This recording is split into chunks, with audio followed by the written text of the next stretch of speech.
Heat advisories, we're in good company here along the eastern seaboard and down through the deep south and even through the mid-south, too. You can see it all the way through Dallas, so the country is baking. Obviously, it's summer, yeah, but it's a little bit extreme on our end, too. It's been a very hot July, above normal July, in fact, hot and humid into the weekend. Thunder returns tomorrow and this weekend, by the way. If you're making plans, keep an eye to the sky. These do not seem to be severe, so they will not, just completely inundate you. They seem to be like tropical downpours that you get in Florida. Just a deluge, and then it moves on. The sun comes back out. Less humid by Tuesday afternoon. We're already looking at that and wanting that now. West wind about 13. Tomorrow, the sea breeze will come in. 90 in Boston, but we're sinking back through the 80s now as the sun starts to go down a little bit earlier these days. 65 is our dew point. Dew points will stay up in that category of upper 60s to lower 70s. Remember, the higher the number, the more humid the air.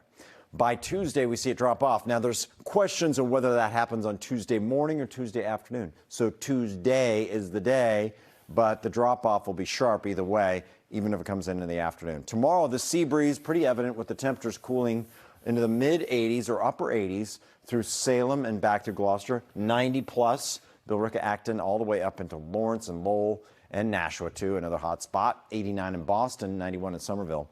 All the way out through Woburn, we're in the 90s. Back to Milford, Worcester, about 89. And very hot as well from Dedham all the way down through Stoughton and over to Brockton and Attleboro. Temps are in the low, almost mid-90s. And even on Cape Cod, upper 80s to near 90. The heat index right around 93 in Boston.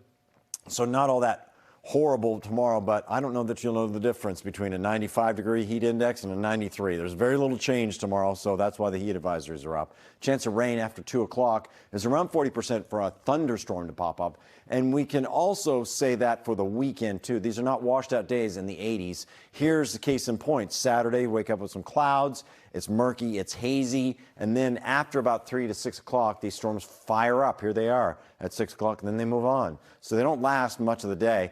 Ditto on Sunday, popping up after 2 p.m. They may be a little bit more numerous on Sunday, so that's why the chance is up to 70%, just to keep that in mind.